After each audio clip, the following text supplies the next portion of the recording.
One of the big questions is, why did God allow all of this? Why does he allow these things like this at all?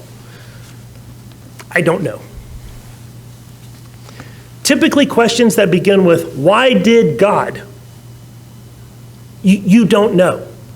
You can't know unless God in his word specifically says, I did that because. We can't know. Unless you can know the things God knows and understand the things God understands, you cannot know. But that doesn't keep us from speculating. Here's what I do know. I do know that evil exists.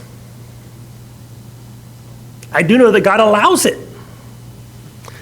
I also know that we create it. Our selfishness, our pride, our sin, that's what creates the evil in the world. But here's what I also know. I know that God redeems evil. He takes what is evil and he uses it for good. That's what's meant by Romans 8:28, where it says, we know that all things work together for the good of those who love God. It's a reflection of what happens in Genesis chapter 50. Joseph, who was sold into slavery by his own brothers.